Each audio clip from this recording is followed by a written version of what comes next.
Good morning and good afternoon. How you guys doing today? Welcome to another day of a Sunday. Today's open piano and we got some videos we're gonna watch. Today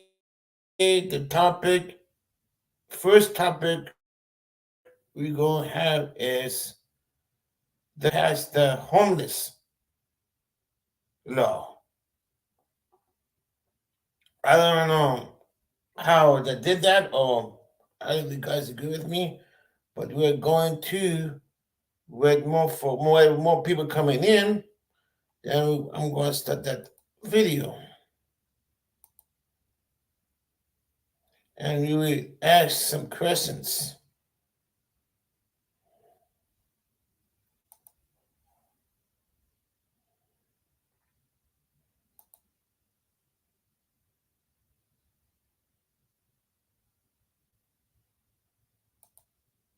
Let's see.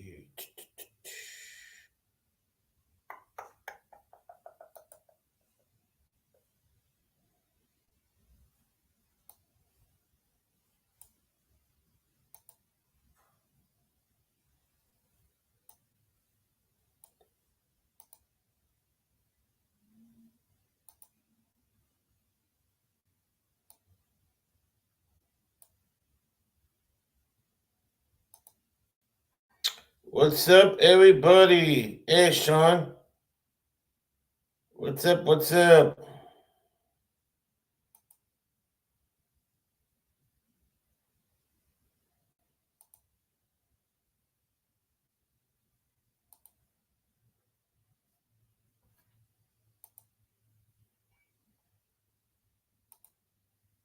Listen, G, what's up?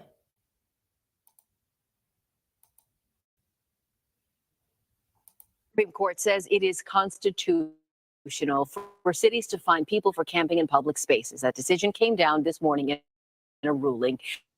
KTV's Ali Rasmus explains many political leaders and nonprofit groups here in the Bay were anxiously awaiting a ruling in this case for months.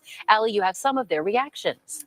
Garcia, it's a case that will have a big impact on our state strictly because of the numbers. 1 out of every 3 unhoused residents in the U.S. lives in California. That's more than 181,000 people, up 40% from 5 years ago. That's according to the U.S. Department of Housing and Urban Development. Now, after today's Supreme Court ruling, cities in California and across the U.S. will have more authority to address the issue of homelessness. In a 6-3 conservative majority ruling, the U.S. Supreme Court says cities can enforce laws regulating camping on public properties. The case started in Grants Pass, Oregon. The city had passed a law that said people who sleep on city streets could be cited, fined, and removed from public spaces. Advocates for people who are homeless sued, saying the law criminalized sleeping and amounted to cruel and unusual punishment, a violation of the Eighth Amendment. Grants Pass attorneys argued issuing tickets for camping wasn't cruel and unusual, and the Supreme Court agreed. We have a situation where the Supreme Court just said that homeless people can be arrested because they are poor and have no other choice but to sleep on the streets. Jennifer Friedenbach is the What do you guys think about it so far? To me, this is BS. It's bullshit. executive director of San Francisco's Coalition on Homelessness. We cannot arrest our way out of homelessness, and these kinds of actions actually exasperate homelessness. We know what the solutions are. People need affordable housing. Conservative Justice Neil Gorsuch wrote the opinion for the majority, saying in part, quote, people will disagree over which policy responses are best, but in our democracy, that is their right. Nor can a handful of federal judges begin to match the collective wisdom the American people possess in deciding how best to handle a pressing social question like homelessness. Governor Gavin Newsom supported the Supreme Court's decision and applauded the ruling, saying in a statement, quote, it removes the legal ambiguities that have tied. I agree. Sean, I agree 100%. I agree. The hands of local officials for years and limited their ability to deliver on common sense measures to protect the safety and well-being of our communities, end quote. Mayor London Breed says she supports it too. Camping on the streets of San Francisco is already prohibited. As a result of this decision, we are able to enforce the law and to clear the encampments off the street now. San Francisco should not take the Grants Pass decision as a green light to have more aggressive enforcement. That's because despite today's Supreme Court ruling, the city of San Francisco is still facing a Okay, separate I lawsuit understand. from the Coalition on Homelessness. Prohibited San Francisco from citing and arresting individuals who didn't have alternative shelter opportunities, and also prevented the city from destroying people's belongings. Now, that lawsuit was on hold while the Grants Exactly, Pass Sean. case was being reviewed by the Supreme Court. Now, both sides will be back in federal court to determine what will happen to that lawsuit. Coalition on Homelessness v. San Francisco next. A hearing on it will be held next month. Garcia, back to you. Ali Rasmus, thank you. In another I got 2 more videos. Well, David, many people have been waiting for this decision to drop for the past couple of weeks now, and they're not surprised at how the Supreme Court voted and won't have any immediate impact here on the streets of Portland. Many see this as the first step towards potential long-term change. Early Friday morning, the U.S. Supreme Court decided punishing people for sleeping outside when there is nowhere else to go does not violate the Constitution, a move one might think would radically change how Western cities respond to the homeless crisis. But not exactly, especially here in Portland. We still have to comply with the state law. That state law is House Bill 3115, requiring Oregon cities to create their own rules around homeless camping, and they must be reasonable, taking into account available shelter. Then the question for the legislature is, do they then want to revise or get rid of House Bill 3115? The Portland City Commissioner and mayoral candidate Rene Gonzalez says if elected, he would push the state to be more in line with the Supreme Court ruling. Huge problem for the city of Portland. Really need Governor Kotek and the state legislature to fix their mistake here. It doesn't appear Governor Tina Kotek will be doing that anytime soon. Her office sent KGW the following statement Friday, saying, regardless of the court's decision, we must do all we can to address homelessness. This includes addressing the primary driver of homelessness, our lack of affordable housing. A Portland City Commissioner and mayoral candidate Carmen Rubio, recently endorsed by Governor Kotek, held a similar stance, saying in part, quote, we must continue to think big and keep stepping up housing production. But some homeless advocates who work in Portland's Old Town neighborhood believe the Supreme Court ruling will eventually harm those living on our streets. We do see this as like the first chipping away at the rights that we've worked so hard for. We still have a lot of people in our community who are suffering. It's just furthering the criminalization of poverty. It's a continuation of the war on the poor, and we're only going to see this get worse until we make changes to our socioeconomic system. I think we need to work together to find humanitarian outcomes that serves everyone's interests, including people like Charles. I'm a veteran, and I didn't fight for that. In a tent on the sidewalk with nowhere else to go. I'd like to see Clarence Thomas out here for a little while and see, how he feels about that. Now, this Supreme Court decision comes just 3 days before the city of Portland is set to enforce its ban on homeless camping, which follows state law, meaning that homeless people sleeping on our sidewalks could face jail time if they refuse the offer of shelter. However, if there is no available shelter, well, we could just see more of the same. Okay. They're going to waste the homeless in the jail, okay? Then the jail is going to be overcrowded, and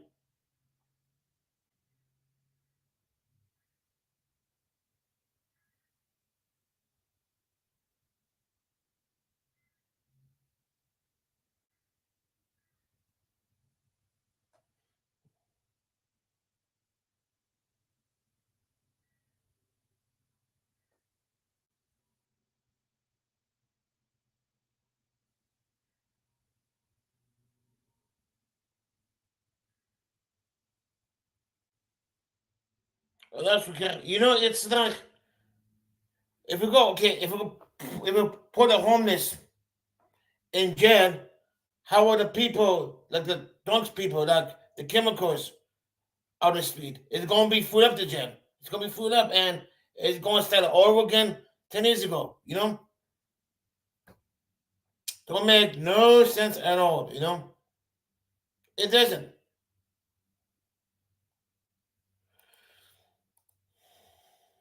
unless there are changes to that state law. More on all of this coming up tonight at 6:30 on The Story. David. Thank you, Blair. Appreciate the context and perspective there.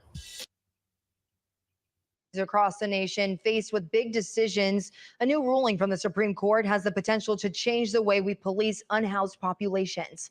The ruling from the High Court allows cities to punish people sleeping in public places.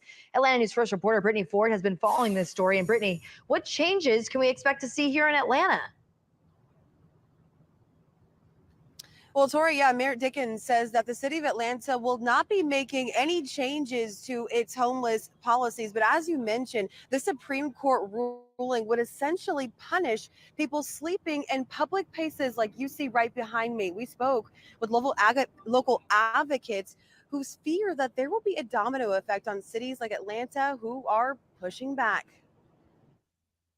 60-year-old Stanley Norris is trying to get back on his feet. He currently calls the streets home. Under the bridge, down about McCall Market. But over at the Martin Luther King Center, they provide, they help us. This is his reaction to the U.S. Supreme Court's latest ruling allowing cities to arrest, cite, and fine people who sleep outside in public places. What kind of problem they're solving? Give us some help first. Get us off the street. The city of Atlanta will not enforce a homeless ban. In a statement, Mayor Andre Dickens said in part, falling on hard times is not a crime. Since taking office, we've humanely relocated hundreds of individuals from encampments throughout the city. Those folks are now working their way back to self-sufficiency. It makes our jobs harder. People who are being criminalized for not having a home, not having a bed, and they're receiving tickets and going to jail for experiencing homelessness, they now have a criminal record. Kelly Glenn is with Hope Atlanta, a nonprofit organization who has partnered with the city of Atlanta on rapid housing initiatives to house the homeless. She says the ruling will create greater demand. And we can expect to see people who are being mistreated in cities that they are living unhoused in, coming to cities like Atlanta and seeking services. As people like Stanley try to wrap their head around the why. If you got some power, use it in the right direction. Glenn says it's a step in the wrong direction. And to criminalize them, it's setting us back decades. Now, the Supreme Court ruling still applies even if shelter space is lacking. This ruling has been described as one of the most significant that the higher courts have made on homelessness in decades. Reporting live in downtown Atlanta, Brittany Ford, Atlanta News First.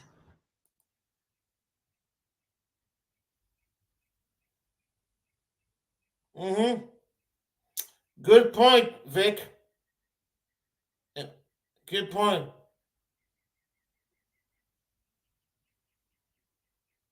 Oh, shoot. Hey, Sean, are you there? Sean. Oh. Whew. I hope I don't get, okay, good. Let me check it. I hope I'm still live. Hold on. Oh, good. Oh, good. Good. Okay. Yeah. That's all I'm going to discuss the homeless. People want to know the street video, And what do you think all about $20 an hour for fast food? You think it's a good idea or a bad idea?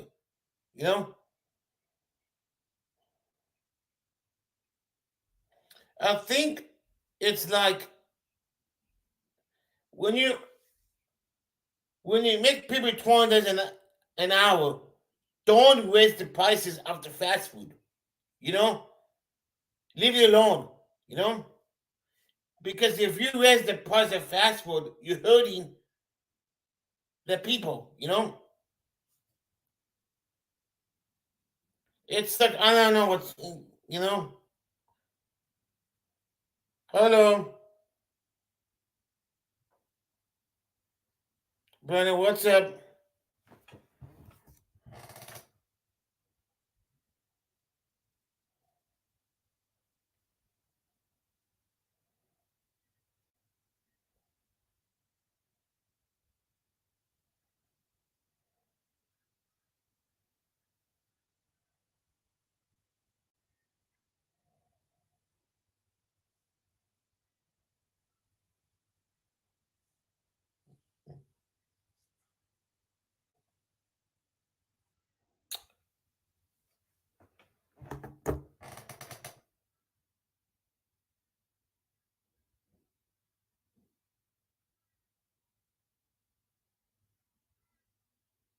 Exactly.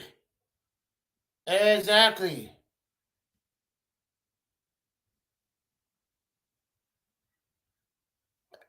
True. It's true, yeah. Yeah, true. But it's hurting. It doesn't hurt the fast food industry too. It hurts the restaurant.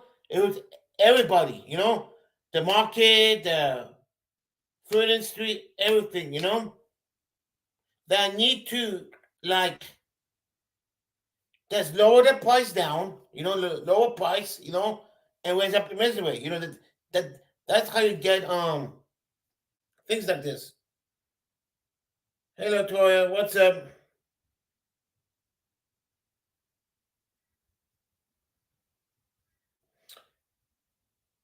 You make a good point, Vic. You know.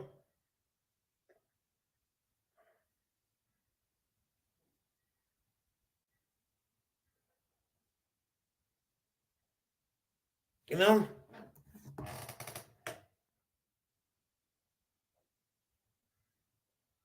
You're angry? Why?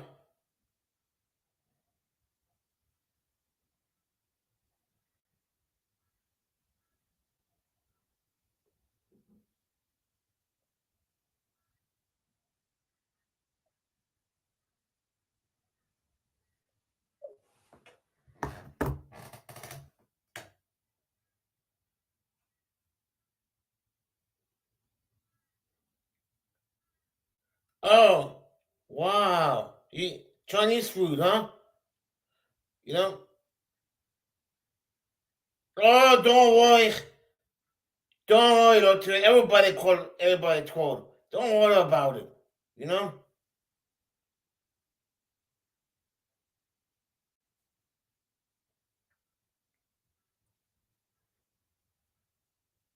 Don't don't worry about it. You know, I call Vic. Yeah. Hey, what's up, Henry? You know, everybody is a toad. Yeah, yep. Vic is a toad. Henry is a toad. Son is a toad. Big Nip is a toad. I'm a toad. West Side. Everybody is. You know? You know?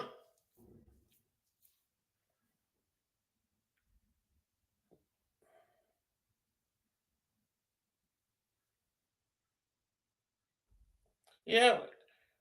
Everybody's a toad. Good morning, Gas Mask. What's up?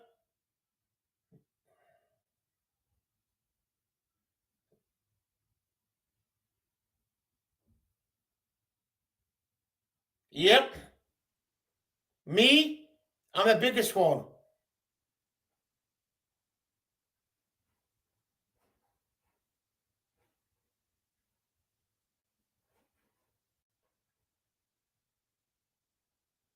Oh my goodness. Serious?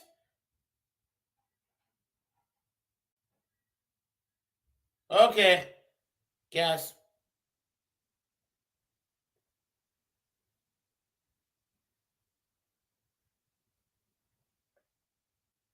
If you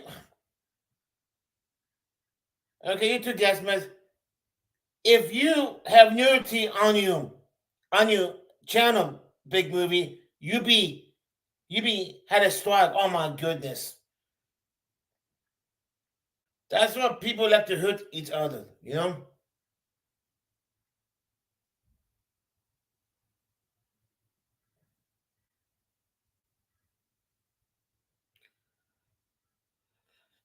Well, I'm waiting for Westside. He's supposed to be here at 10 o'clock. You know?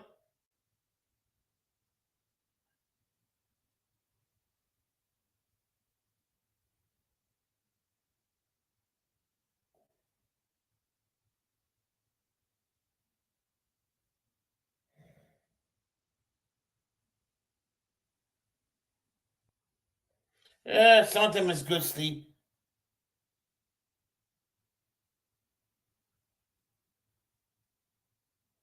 What's up, Sonia? I I got more videos to play, but I'm gonna talk a little bit.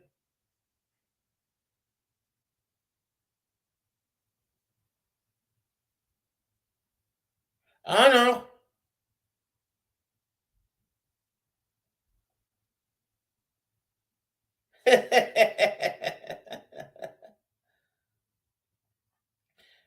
I think she's on the phone.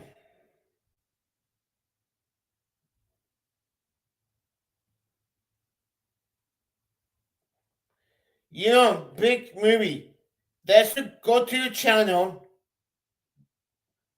and before they should judge anybody, you know. Don't judge anyone. Don't judge anyone. Go to the channel and see what they have, the content, you know. You can't judge anybody. You cannot judge anybody, you know. Like I kept telling people, do not look at the community pages or the chat, you know. If they make something never get, don't respond it. You know, let's move on.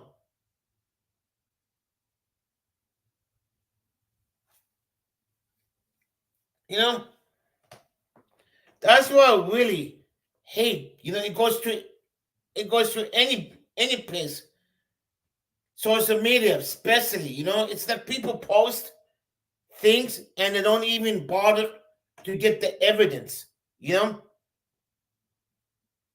And when they find out it's wrong, they make an excuse and say, didn't know that, you know.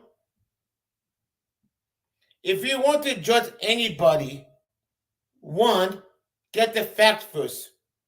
Two, go to the page or anything and look what contact they have. And three, if you don't like anyone make a comment, then either block them or let's leave. Very simple, you know?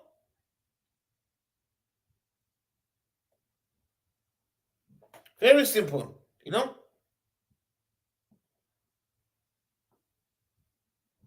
But no, they think they're easy to do it, you know? It hurt themselves more than you, you know?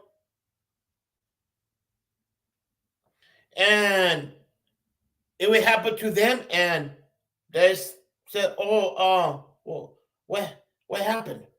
You know, my family, for example, and then that other people will say the same thing. Hey, why you calling me names? I want to help you, you know?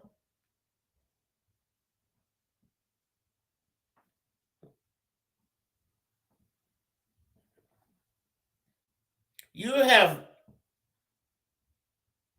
better life to do, you know? It's that I was like that, you know? I get mad when people make comments, bad videos on social media. I get all mad, all pissed off. And I realize that it's not worth it because that person is hurting more than anybody, you know? That person needs help, you know? Sometimes it can help anybody, you know? You try to.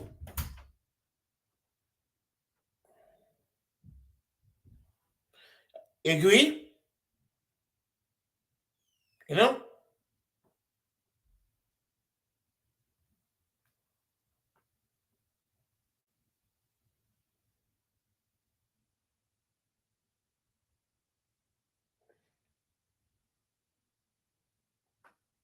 Hey, what's up, World News Citizen? How you doing? Welcome. Welcome. Yeah, exactly, Sean. Exactly. Good point. It's got not go away. You just have to learn to not be affected by it or get off the internet. Exactly.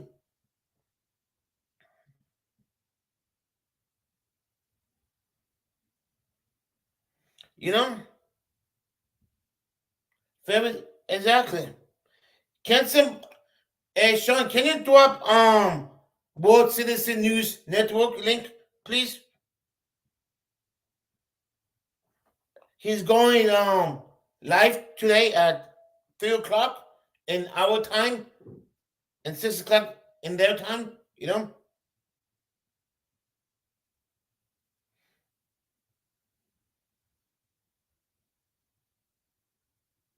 Oh, that's good, Otoya.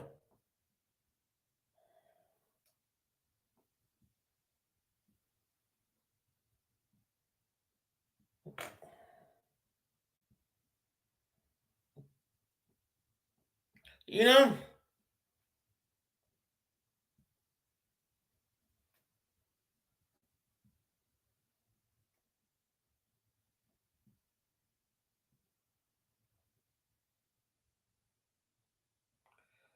I got some more videos. I'm gonna look for more videos, you know. I got more videos to watch. Well, let's start one video, then we will talk about it, the videos.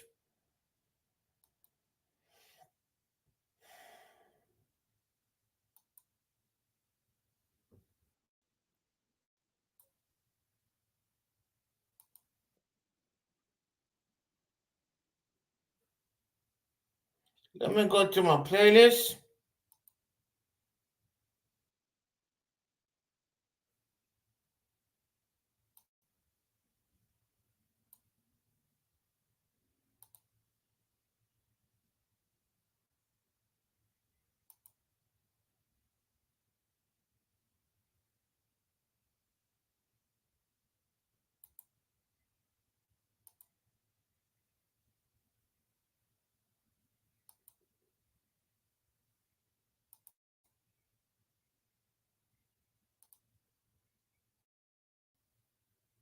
We begin tonight with that mail delivery truck driving over the easement, sidewalk, and property to deliver mail to residents in Waterford. Thank you so much for joining us tonight for 7 News Detroit at 6. I'm Carolyn Clifford. And I'm Mike Duffy. Take a look at this video sent to us by a homeowner who says this has been happening for years. He says that he asked the post office to stop and filed police reports, but he still can't get the mail truck to stay off his property. So, we sent 7 News Detroit has been causing and what can be done about it.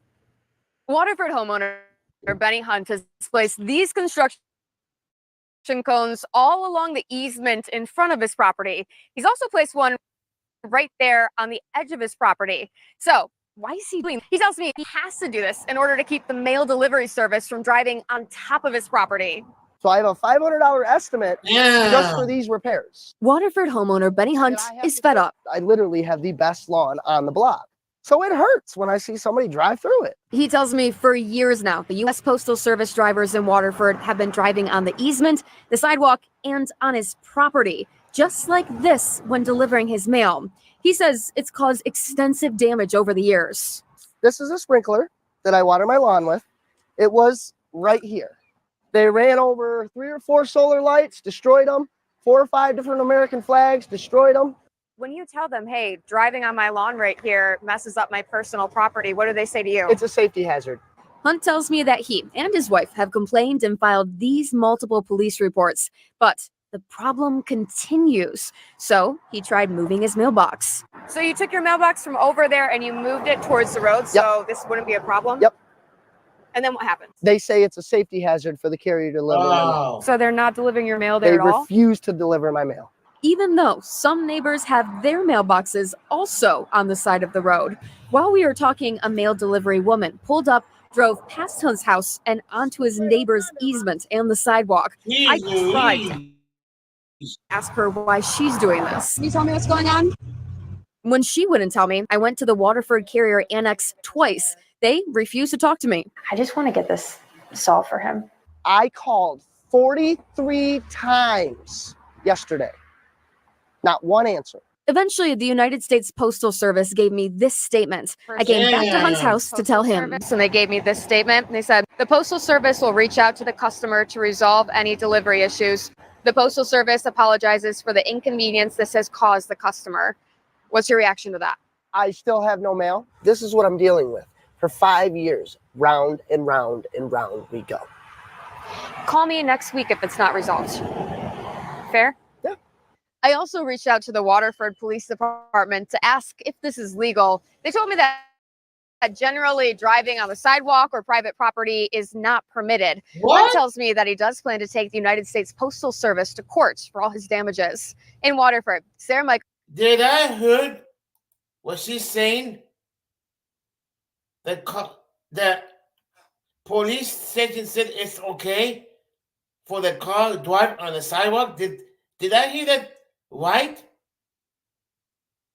It's okay for it's okay for a car to drive on a sidewalk. Is I'm correct?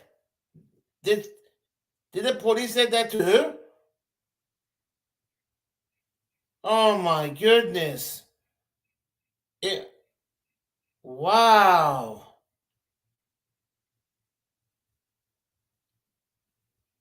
Oh, okay. Oh, okay. Yeah.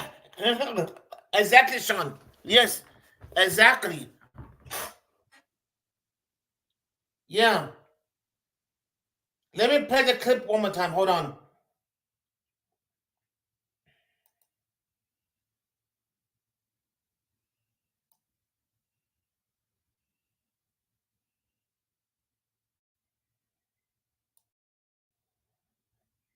If this is legal. They told me that generally driving on the sidewalk or private property is not permitted. Hunt tells me that he does plan to take the United States Postal Service to court for all his damages. In Waterford, Sarah Michaels, 7 News Detroit. And we know It's not prohibited. Yeah, but why does the police said it's not prohibited? Okay. Yeah, that part is kind of confused. Okay, now I understand.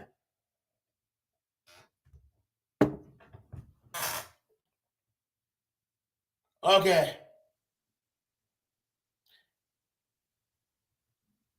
You know what the guys did? The guys should call the police, you know?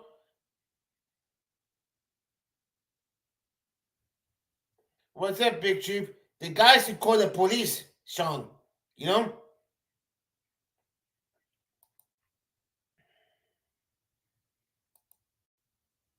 No, you will stay on top of it. Thank you, Sarah. New at 6, Fort Lauderdale police officer facing backlash after an internal investigation revealed serious allegations against him, including the use of calls to strip him of his badge. And tonight, the Fort Lauderdale Police Chief agreeing. Miami's Yvonne Taylor is live in Fort Lauderdale with a reaction, including what the officer's attorney is saying about all this. Yvonne? That's right. And this incident sparked an internal investigation, Elliot and Lauren. The whole incident, according to the document, happened in the parking lot of this establishment. It's a bar in Fort Lauderdale. Now, Officer John Giga, who has been in the force for 16 years, faces serious allegations. And the NAACP is saying today, why is he not fired? Exactly. This is not a normal fist fight. It is 3 men fighting with police officer John Giga in the parking lot of a bar in Fort Lauderdale. There were actions that led up to that moment. 4 o'clock in the morning, he's out there swearing. He's out there. I agree, Big Chief. I agree.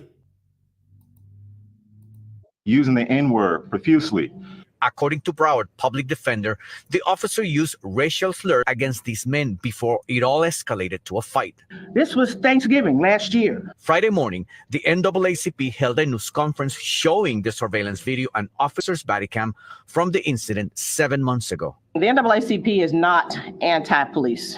We are anti-racist police. This is not the type of law enforcement officer we should have in our community. He called 911 because I think he got into a fight with someone.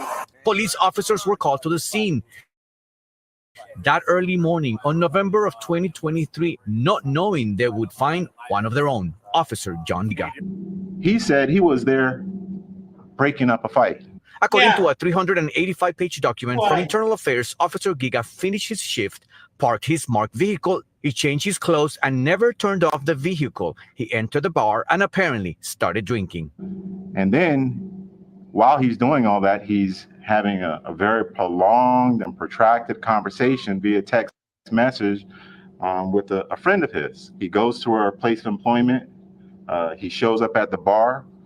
He finds his way into the bar after it's closed.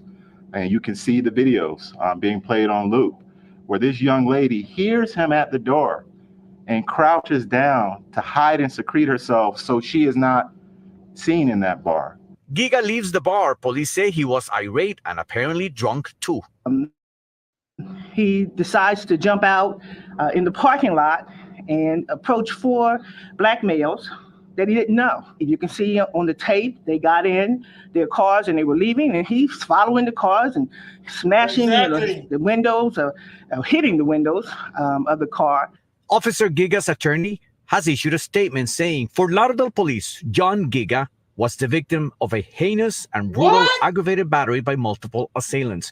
Despite his serious injuries, John has demonstrated his resilience and remains committed to returning to his police officer duties. For a man that's been suspended 4 times, reprimanded 6 times. That's BS.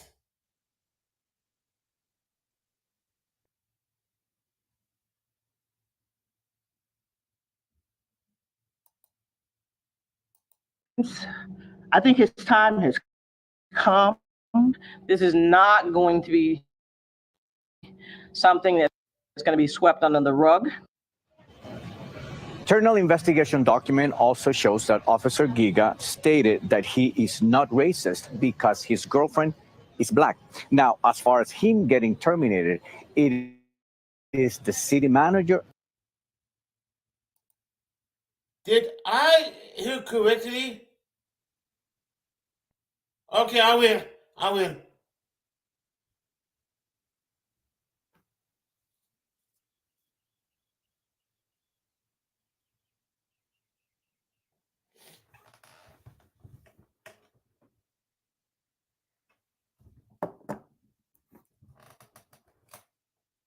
What's up, Lawless? I'm doing good.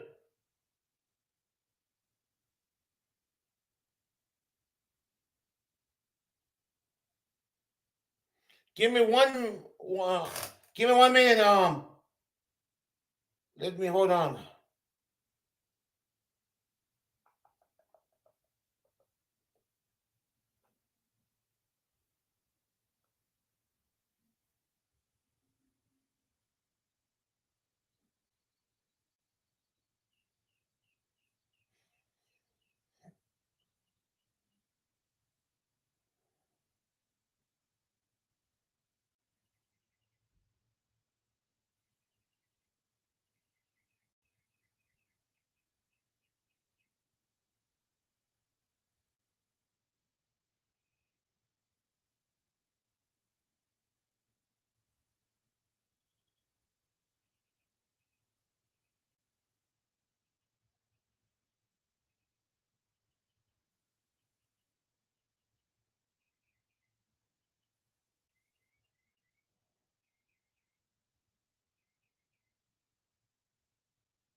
Guys, give me 1 second.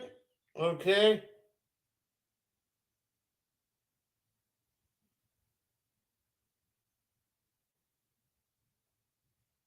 Okay, here is the link for the video.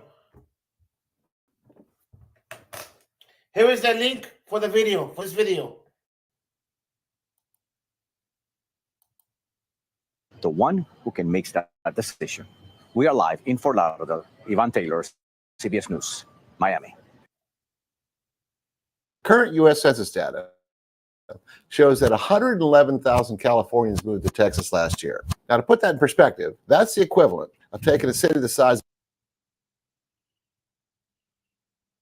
of Dearborn, Michigan, or Tuscaloosa, Alabama, and dropping it right in the middle of Texas. And during the pandemic, the number of Californians that moved to Texas was even bigger than that. Now, Texas is a big state, and it does have 5 of the top 13 largest cities in the entire United States. But a portion of those Californians that moved to Texas landed in Austin. Now, some of them like it after they get here, but not all of them. So today, we're going to talk about the top reasons why Californians regret moving to Austin. We're going to use this article as a reference. Brett Alder, who wrote the article, moved from San Diego to Bee Cave, which is west of downtown Austin in the Hill Country. And after that, he moved back to the Bay Area. Now, all of this happened within a couple of years. So we can piece together a timeline to understand when all this happened and what type of market conditions he was dealing with during each one of these moves. That's a long time. But I've also lived in both LA and Chicago, so I can verify some of the things he's saying and necessarily dispute them. Now, let me first of all say that it's not my intention in this video to defend Austin. Frankly, Austin might not be right for everybody. But the second thing is I believe it is crucial that if anyone is contemplating uprooting their family and moving halfway across the country, that they get accurate information so that they can make good decisions on whether or not they want to move here. Now, the first thing we need to acknowledge is that before he wrote this article in 2023, he had already sold 2 houses and bought 3, which means that his move to Austin must have happened somewhere during the pandemic housing boom. His first sale was a 2,000 square foot house in San Diego. And if we look at median home values in that metro, we can assume that that house sold for over $1 million. Even if he had a mortgage on that house, he probably came to Austin with several $100,000 in cash available to work with. Now, since this was the time of intense bidding wars, he probably used a portion of that cash to bid over the list price for the house that he eventually bought in Bee Cave. Now, nobody would want to admit that they overpaid for a house, or that they had regrets about not having an inspection done, or if they bought a house without physically touring that house. All of this was very common during the pandemic housing boom. And since he makes reference to challenges in having repairs done in the home that he bought in Bee Cave, and having challenges in getting the type of money that he thought the house was worth when he decided he wanted to sell it, I think it might be reasonable to assume that he was looking for some place to place the blame. Now, in hindsight, we know that the market completely flipped between 2020 and 2022. Interest rates more than doubled in those 2 years, and buyers began to pull back. And sales prices on homes in the Austin metro began to decline. Now, if someone paid $100,000 or $200,000 more than a house was listed for in 2020, and then decided to sell it in 2022 and couldn't get that kind of money, I can understand they probably would be a little bit upset. But realistically, where does that blame really lie? You can blame it on Austin. You can blame it on the market. You could even blame your realtor. But remember, these types of stories are common in every city in the United States. And someone like this probably used a discount broker because in their mind, all real estate agents provide the same level of service. So it's really about finding someone who could provide that service at the lowest cost. Maybe one lesson in all of this is that there is usually a reason why some things are more expensive than others. Now, another thing he brings up is he was disappointed there were no beaches or mountains. Why okay? I don't understand. Okay, why are you moving from California to Texas? Texas is more higher than California. Does it make no sense? Why you moving from California to a higher price state, Texas? Don't make no sense. You know, it does not make no sense at all. You know. Good point, Lourdes. In Texas. Someone who sold $1 million house in San Diego, bought a house in Bee Cave, probably paid more than it was listed for, sold that house in Bee Cave at a loss, and then bought another house in the Bay Area, which has more expensive real estate than either of those 2 cities. I think it's reasonable to assume that someone like that has some pretty high household income. And you would think that someone like that would have a basic understanding of geography. This is the United States. This is the Atlantic Ocean, and this is the Pacific Ocean. This is Austin. And you can clearly see there is no ocean anywhere close to Central Texas. That's almost like moving to Chicago and then being surprised you got 3 foot of snow in the winter. Now, I do empathize with him because it sounds like he had some small children and he encountered some challenges in finding some outdoor activities that the entire family could enjoy. But he makes it sound like California has acres and acres of public land compared to Texas, where it's only ranch land that's fenced off and nobody can get to it. If he lived in Bee Cave, he was literally minutes away from Zilker Park, which is 350 acres of public land. There are things like the Botanical Gardens with countless children's activities scheduled throughout the year. And the Barton Springs Pool, which is a public swimming and all the boating, kayaking, hiking, and biking available along the Ann and Roy Butler hike and bike trails. Hey, Sonny, better be careful because West Side and Lawless is my head mods. You better be careful or they're going to time me out.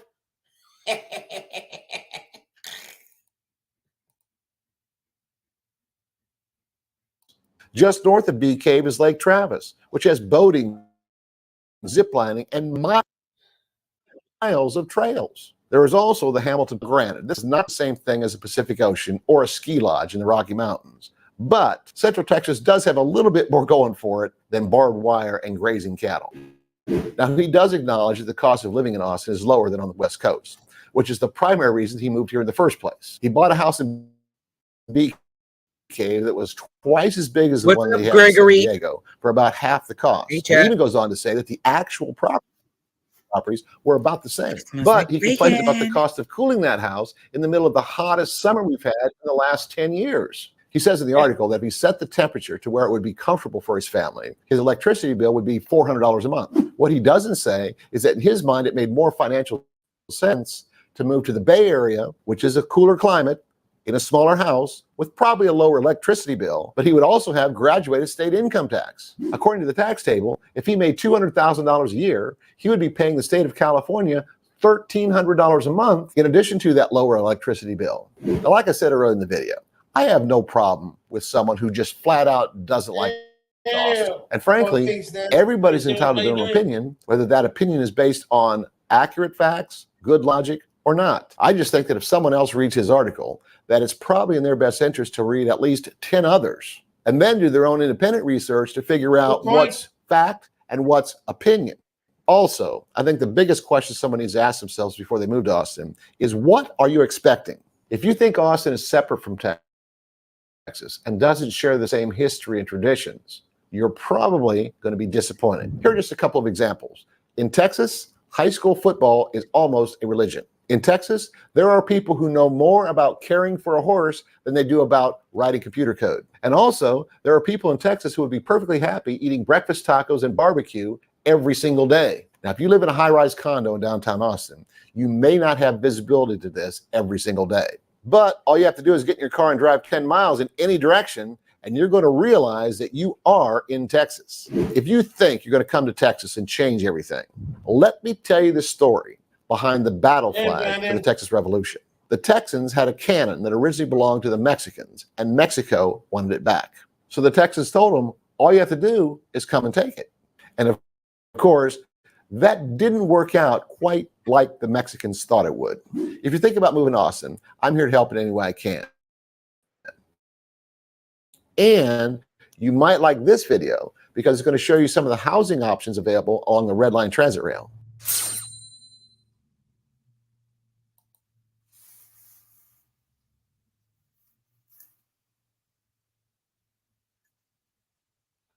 How's everybody's morning? Currently, we are in San Bernardino, California on E Street, and this right here, this very building is the site of the very first McDonald's ever of all time, which opened on May 15th, 1940 by brothers Maurice and Richard McDonald. And it happens to be right across the street from this burnt out place that used to be somebody's land. And this basically is in this dumpy neighborhood. San Bernardino is probably one of the worst cities in California. It reminds me of like some kind of a third world apocalypse. Looks like we got some kind of a gang graffiti at the drive-thru right here. Oh, wow. It's pretty McSad. So one day soon, I am going to be doing an extensive video on the history of San Bernardino, how it came to be, and what the hell happened to this place. So before we begin, I must make sure that my car is locked. I must make sure that I have my trusty can of pepper gel on me, because this is a crappy neighborhood. It is. Let's lock the car. Yeah, Riverside too. Let's do this very quickly. I should be parking in this parking lot for people that come to this museum. As a matter of fact, yeah, let's go ahead and move the car, because it's Greg's probably not not allowed safe to go there. on this street right here. Yeah. The last time I went to San Bernardino, Lotus, it was about, I was 30 years old. The last time I went to the mall that closed down. That was Hey, what are you I was guys 30 doing years this? old, Lotus. What are you guys doing this week? Huh? What are you guys up to this week? What? Like, what I are you don't know. doing? Why not? Who, me? Oh, Yeah. yeah. But no, what are you doing? Just in case I come out. Oh. Well, you gotta be prepared in California. It's different. California is different and weird state, you know? Well, I don't do nothing bad, so Oh, no. I'm not talking. Be careful. You have those the ding-dings people, you know? no. I'm just wondering because if I come out there, I'm gonna go visit Lar and try to visit Lawless and some other people. In Riverside?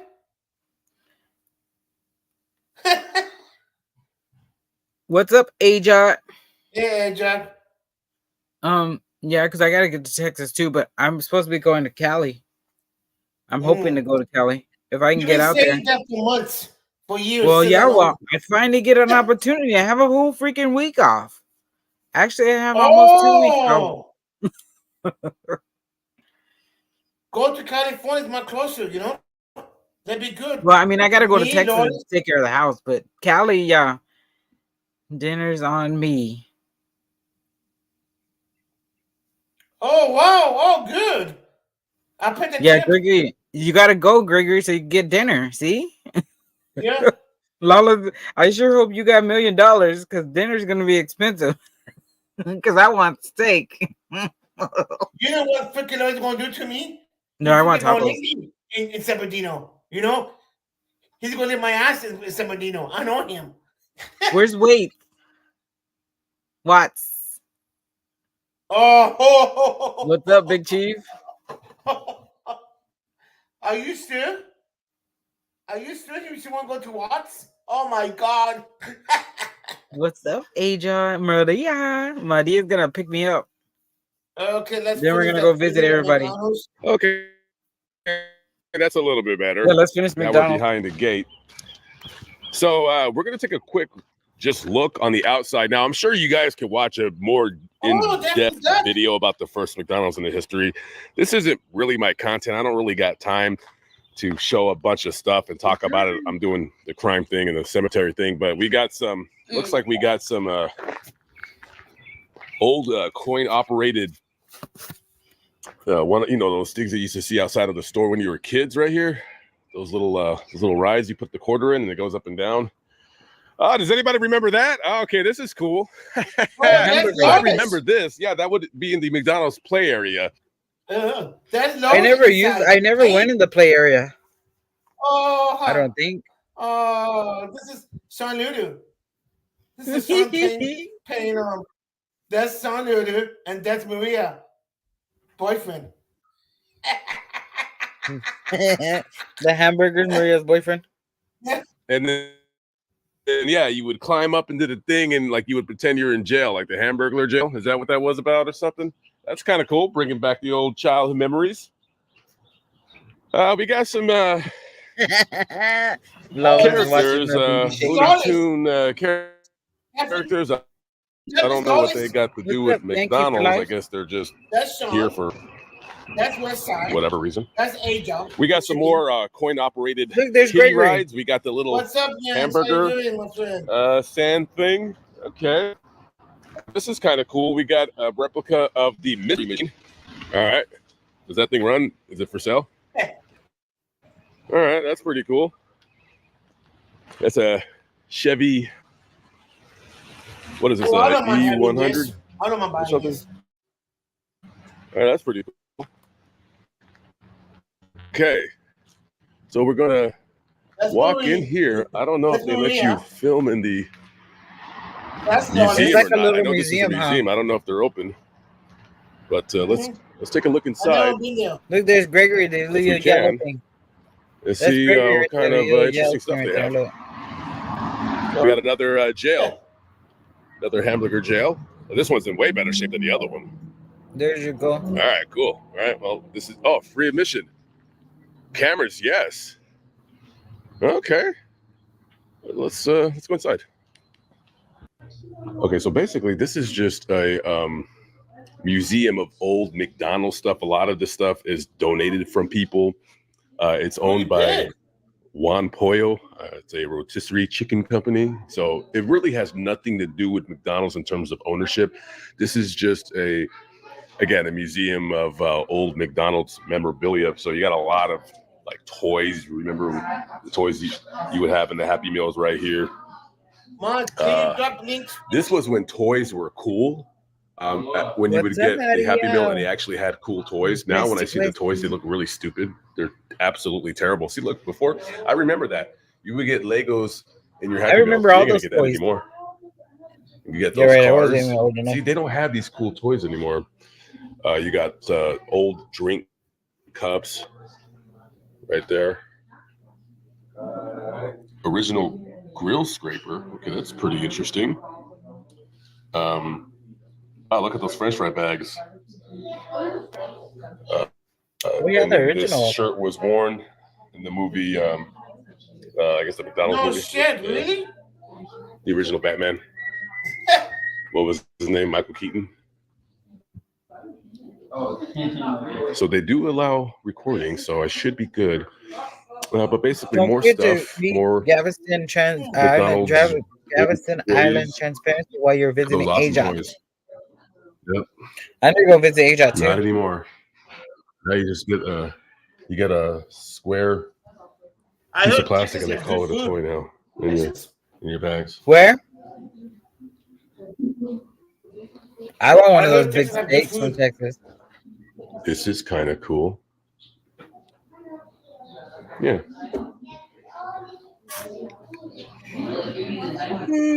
I didn't know this place was going to be so busy. So, anyways, you get the Oh yeah, there's a get the lot of idea people of in what there. this place is. You guys, if you come up, the link is pinned. Okay, the link Don't is tell pinned on the him, top. AJOT. She already told us. You guys I'm sure you scroll guys up. can She told us. watch somebody else's video that would give you a history or a rundown of this place. But it's just a menagerie of different toys. Got an old fashioned gasoline pump right here. Check out that old Coca-Cola vending machine. That is Yeah, cool. that's You put a nickel in there and then you open it unlocks and you just open up and grab yourself a Coke. Does anybody remember this? Okay. Styrofoam. What is it? Oh yeah, I remember when those. You used to get the hotcakes and sausage in the styrofoam? Now styrofoam is evil, apparently. Hell yeah, look at those old styrofoam. Ah, God, I remember that. That is awesome. McDonald's was good back then. That is awesome. In the 80s, Bring 90s. styrofoam back. Yeah, I want styrofoam. Yeah, because it was real Until food. they get freaking greedy. You guys Lawless, see the new Lawless is gonna drive. He's Don't gonna even pick remember me the up on the boxes. way, and then we're gonna go to I don't know if Texas. that's the time rule. But Right, in Lawless? boxes like that? I remember the styrofoam. I'm like 2 hours from Galveston. So, anyways, okay. So we're gonna head out of here because I feel like Like people have probably already done this several times before. I'm actually interested in this That's beat where I neighborhood, go. this Mills Museum. Yeah, That was get to kind of work. cool. But Make that money. I'll tell you, I did not know this You still got to pick existed. me up. I I'll had pick up no AJ idea. and The reason why we'll go I was go in pick up this neighborhood, Latoya. Oh, that's what. about a block down the street right there through Derry, and I think it was the end of January 30th, Look at this Pac-Man. 2016. The owner of that dairy, Matesh Patel, he was shot and Is killed. the video okay? The getaway driver. So that video will be on my channel in the very near future. So, Revival Arcade. Okay, that looks kind of cool. Yeah. He was talking about that there's a military museum right here next I was door. watching my press now. Very friendly guy, what is it? a little too friendly, if you know what I mean. Press But okay, so this is a military museum.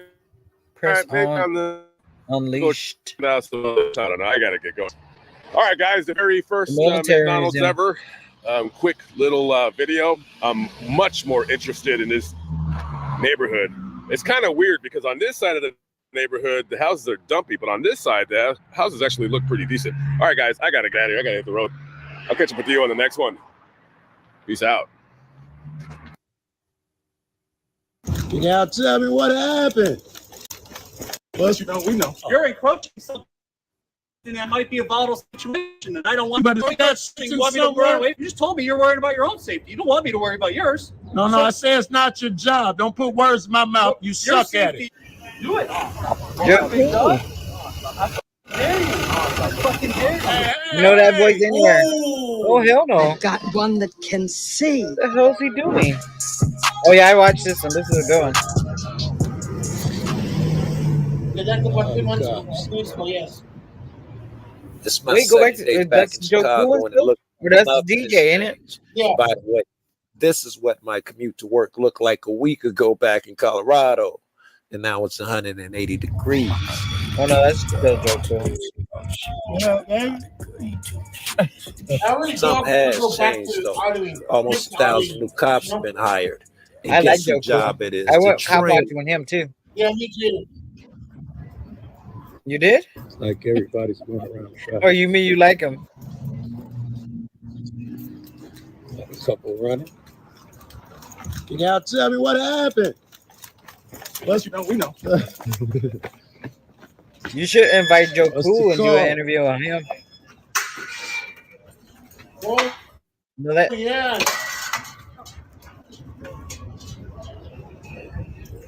All right, let's check it back. Now the crime scene is upstairs in this huge apartment building, and I don't expect any drama unless I run into one of those new hires. And in that case, Going back up for me. let the education begin. Stop it. Okay. I'll stay out of your business, though. So then don't keep walking over here. No, hey, this is my business. I live here, man. Okay. All right. You got an idea to prove that? Yeah. Okay. You need it? Excuse me? You need my ID for something? If you want to keep coming over here, absolutely. No, I'm good where I am. But I don't need your Oh, my permission for none of God. that shit. Oh my God.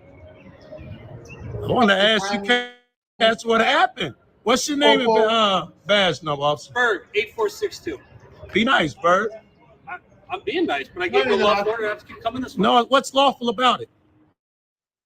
That I'm telling you. That's You not said a law, it, though, AJ. right? That's not a law. He said lawful. Yeah, because it's not breaking a law to give you that order. So that you don't get hurt. I'm not telling you to do Yeah, something illegal. that's not even your responsibility, right? Your safety is my responsibility. It is absolutely. not. What was it? Gonzalez versus somebody. You want to quote case law? Go ahead. That's fine. You don't even know it. Do I'm giving you- you a lawful order to stay away. If you're What's lawful for lawful your- about it, man? We ain't got nothing but time. What's lawful about it? That it's not breaking a law for me to tell you to do that. That don't make it a lawful order. Law needs something backing it up. You telling me to back up, yo. It means that by me telling you that, you are not breaking the law. I'm now breaking the law. You determine the law? Me telling you to do something, Yeah. I'm not telling you to break the law. He doesn't know what a lawful order is. Here comes the gas. Well, he's I'm telling you to paying back pick away it from up. us for our safety and yours. You don't get to tell me what to do, pimp. Right? Can I borrow $50?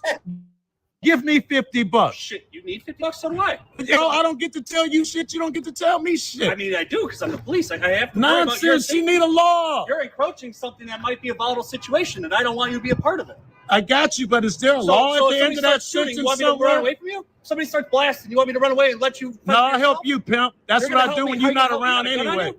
You got a vest on you?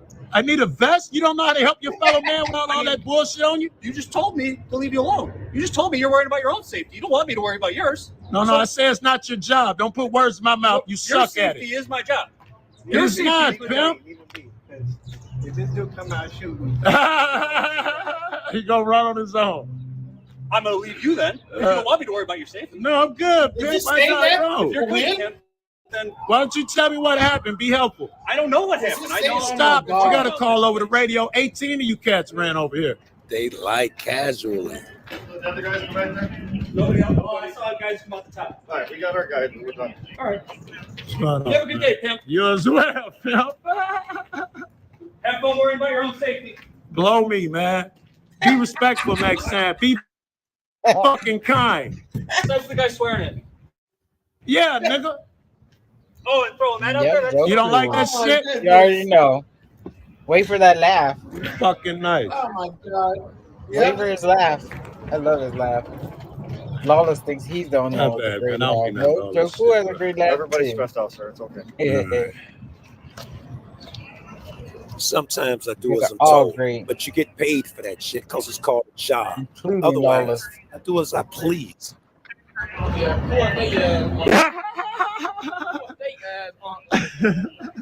He said Yep, record that. That gets better. It's great, Kid's gonna tell a cop, stop talking to me. Cop's gonna ego child with her or what? I'm talking to you. I'm talking to you. What? I'm talking to you. Do your job. Do your job. Do your fucking job. Do your fucking job. Oh shit. Dickhead. Kid's going on. Fucking kid. That's right. No love in the community. I love his laugh. There you go. You ain't had your best on, I would have slapped the fuck out of you. Oh shit. Well, Film that? I thought I got that. My man ain't shy. My man ain't shy. got him. I mean, Joe Cooper always tell him not to be saying stuff like that. You don't want that He smoke? wasn't a threat. I love your ass, bro. I like this cat. In all honesty, most Chicago cops are cool as fuck. And I should be okay with that, but I'm not. I don't care what comes out of a person's mouth. If that person thinks that they're better than you, they can't hide it. Fucking with they guy. Respect to them is tolerating you. You know, they do that mob shit. They took one in and they got two more for right. That's what 64 saying. Instead of him worrying about the camera, why don't he worry about the supposed gun guy? Now, it's difficult to hear what they're saying, but it doesn't matter. The kid behind me just fired up a blunt, and the cops gonna lose their shit when I put my camera down. Man, we got another brigade down here on the corner. I still don't know what happened.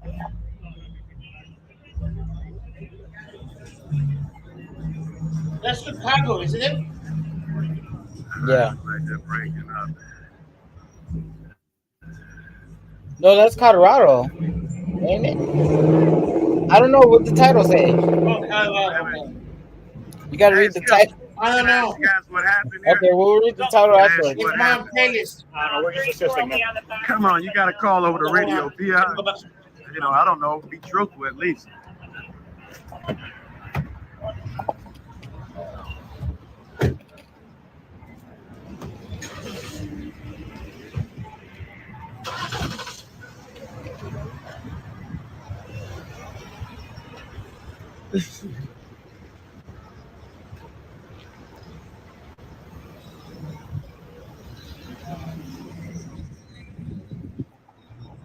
Soon as I turned my camera off, they beeline for the kid and smacked the blunt out of his head. How about you don't fucking smoke in front of me, bitch? I'm gonna play that again. Chicago. Cop says, "Don't you fucking smoke in front of me, bitch."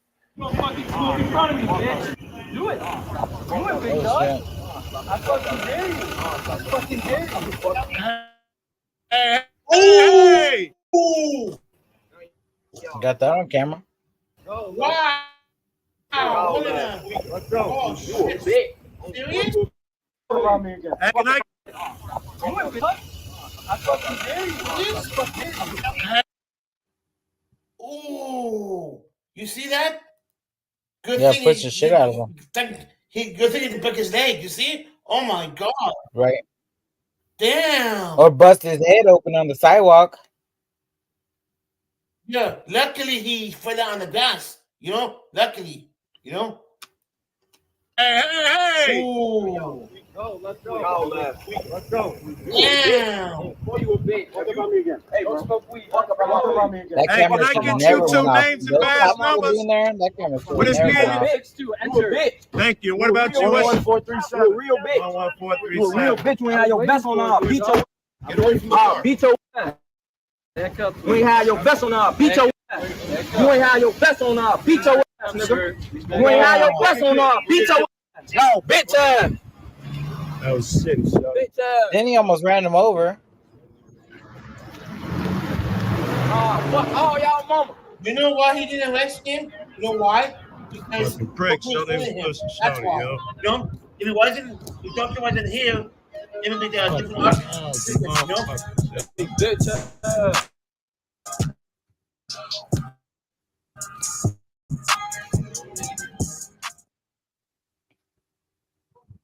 Having a judge getting publicly punished.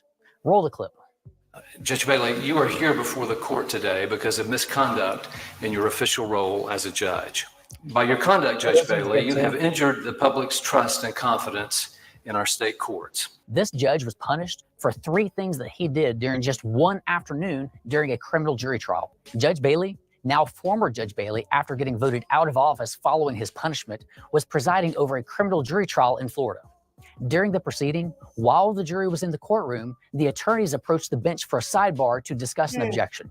A sidebar, in case you didn't know, is a brief discussion of the law or facts with the court that is typically on the record, but is not supposed to be heard by the jury. While discussing the objection, defense attorney number 1 attempted to explain his objection, but the judge didn't understand. So his co-counsel, defense attorney number 2, attempted to explain. They were talking over each other. He was at least and 16, 17. Respectfully to Yeah, the judge. minor. How the judge responded to defense attorney number 2 attempting to help defense attorney number 1 is what landed him in trouble. Judges are required to follow a set of ethical principles and standards known as judicial canons. Not canons, but canons.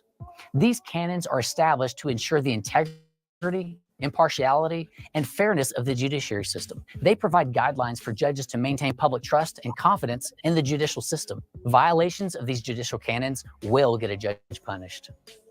When defense attorney number 2 attempted to better articulate the explanation for defense attorney number 1's objection, the judge immediately snapped and raised his voice over the white noise that was intended to prevent the jury from hearing the sidebar discussion.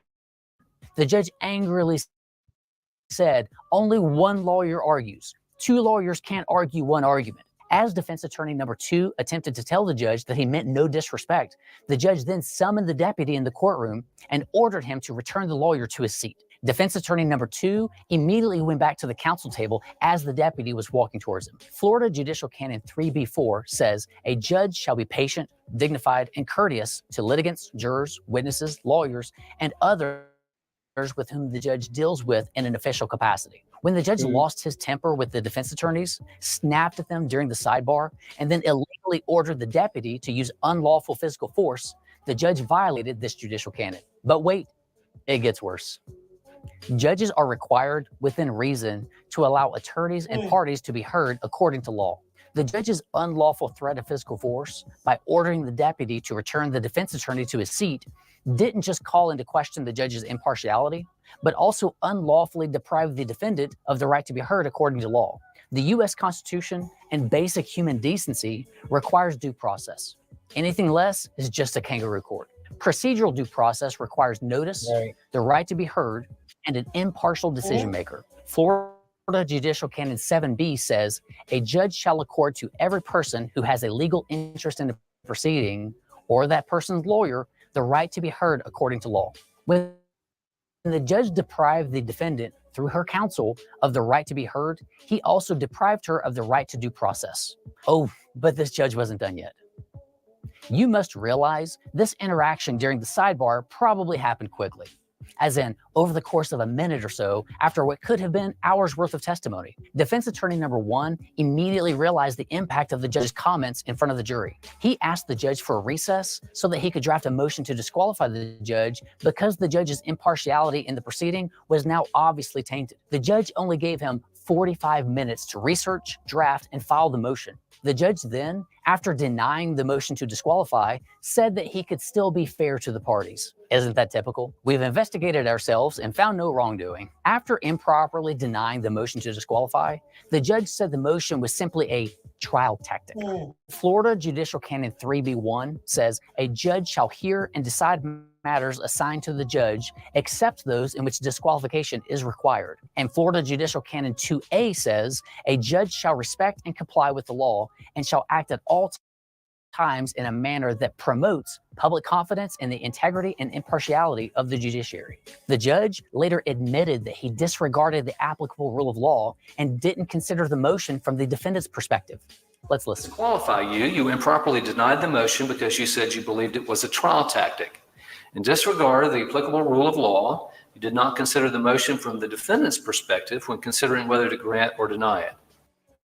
After a complaint was made, the Florida Judicial Qualification Commission investigated, and that commission's findings were adopted by the Florida Supreme Court. The Florida Supreme Court decided to issue a public reprimand for Judge Bailey's actions. When I say public, I mean very public. The Florida Supreme Court summoned the judge to appear in person to accept his reprimand, which the court filmed and published on their very own YouTube channel. I'll put the link to the full video in the description below. This was what we call a one-way conversation. The judge wasn't permitted to speak as he was just there to listen before he was dismissed from the courtroom. The remarks made by the Chief Justice of the Florida Supreme Court, well, let's just say that they cut deep, and it's no surprise that he was voted out of office. We all recognize that this is a sad day for you. It is also a sad day for us and for the entire state judiciary. This is a matter that we as a court take very seriously. The effectiveness of our courts ultimately rests on the trust and confidence that the people give to us as judges. When judges fail to conform to the Code of Judicial Conduct, the integrity of our system of justice is brought into question. Now, none of us can undo what you have done. We have ordered you to appear today for a public reprimand as one way of redressing these wrongs. In administering this public reprimand, we assure the public that we take misconduct by a judge very seriously. For the failures to which you stipulated, Judge Bailey, you are hereby publicly reprimanded for your misconduct. You're now free to leave. His laugh is great.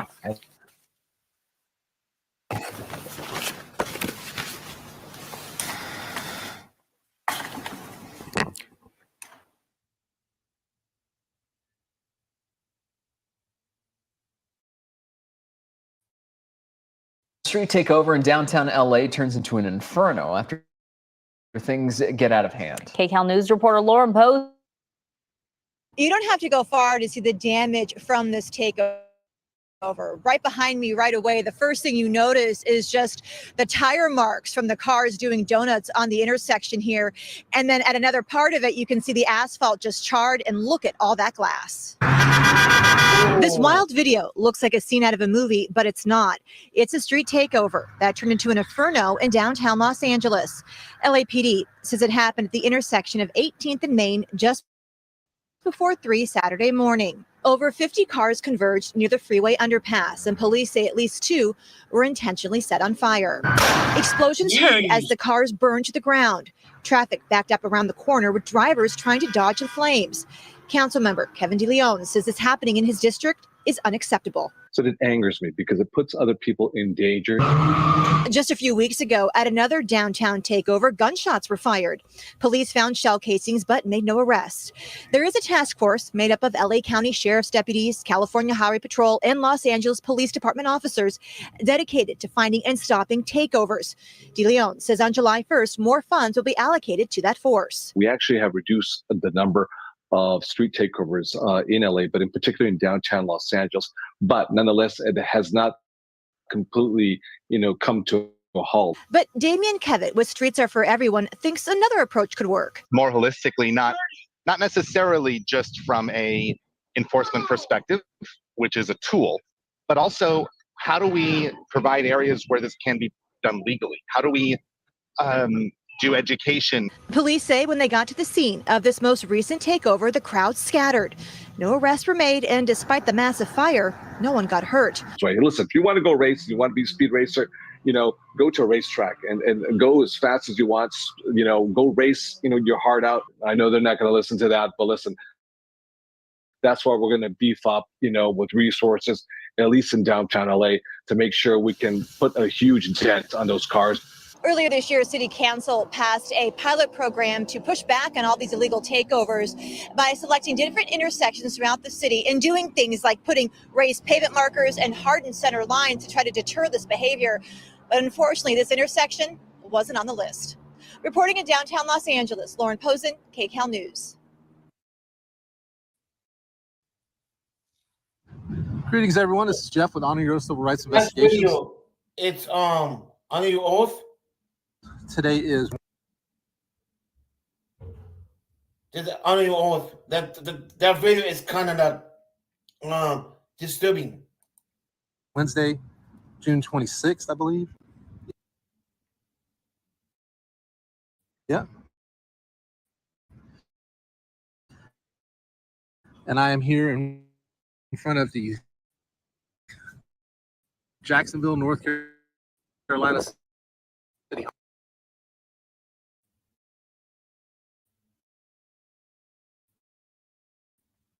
Hall.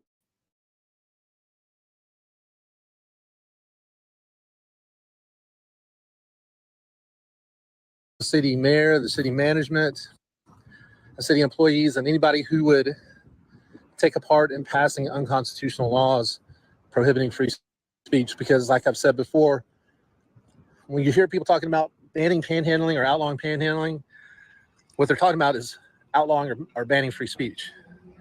So I'm going to stand here in this public sidewalk, traditional public forum, in front of City Hall and underneath this American flag and solicit prayers and goodwill for our homeless vets. God bless our homeless veterans, y'all. God bless homeless veterans. Is this, God bless our homeless veterans. Is this where the mayor comes in and out? And the city council? Yeah, sure.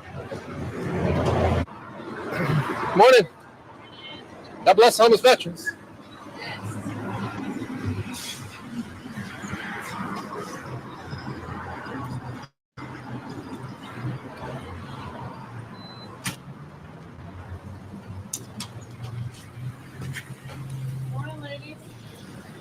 Morning, ladies. God bless homeless veterans. Please pray for the homeless vets. Morning. Morning. God bless homeless veterans. Please pray for the homeless vets. Morning. God bless homeless veterans. Please pray for our homeless vets. Morning. God bless homeless veterans. Please pray for the homeless vets. Hey, good morning. God bless homeless vets. Hey, how's it going? I'm good. How are you? What's going on? Another one, Sponsor Lancaster. Yeah. Zoning and code enforcement. Okay. Heard somebody was out here with the sign. Yes, sir. We do have an ordinance for panhandling. Okay. Yeah, I'm going to be soliciting for about 30, 45 minutes. 30, 45 minutes. Do you have a permit? No.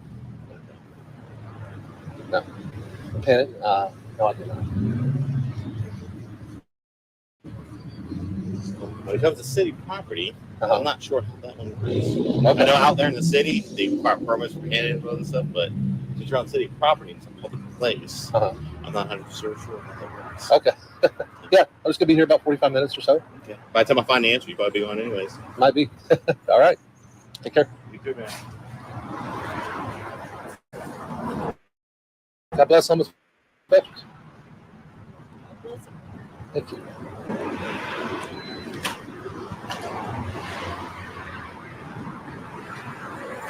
Hey, it's so hot here in my glasses. I know. I walked out. It is All hot. right. So it literally says nothing about city properties. Okay. All it says is permits required. All right. Apparently, you obtain the permit from the public safety building. All right. And apparently, I didn't know this, but if you do solicit or do any kind of peddling, it's from 8 a.m. to 9 p.m. Oh, nice. So when you started before 8, that was technically a violation. All right. Wow. They have the permit application info on here. And then another thing that I learned is apparently you can't do it in right-of-ways. So if it's on the sidewalk or by the street, right, stuff like that, it's prohibited in South Jackson. All right. Yeah, apparently you just got to get a permit. And as far as I'm seeing on here, it doesn't say you can or cannot be on city property when you have a permit. But you have to have a permit. Yeah, you have to have a permit, and it says you got to have it displayed on you. Okay. Where's it at? Shall be displayed on top. There you go. All right. Thank you for letting me know. No That, problem, man. that doesn't work for me. I'm not going to get a permit. And I'm going to keep doing what I'm doing. All right. All right. Just give you a heads up. He's on the way. Someone already called him. So. Oh, really? Yeah, okay. All right. Yeah, I'm just. I like to do education and get everybody in the right. Yeah, Because I appreciate technically you. you should be allowed to do it. And Yeah. I like to point people in the right direction on how to do it correctly. So they, if Hey, someone where's does the show, kid? like, hey, well, boom, I got a permit. Gotcha. All right. Well, I appreciate you being kind. Not a problem, man. What's your name Thank you. again? Jeff. Jeff. Nice Yeah. to meet you, Jeff. Nice to meet you. Speak the devil. Speaking of the devil. Man, normally the response time is a lot slower, man. Yeah. Well, it's I'm early. there taking my time. I'm like, I'm gonna take my time. See if I can go up the information. If it's lunchtime, you can forget about it. They get hard to interrupt me for lunch. Good morning, I sir. know, right? God bless some respect.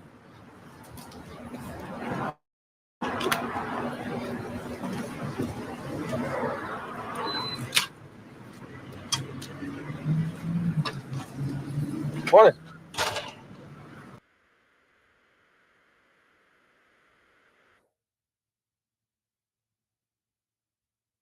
I think something was wrong with my internet. West Side. You guys, I'm going to end this, and I'm going to fix my internet.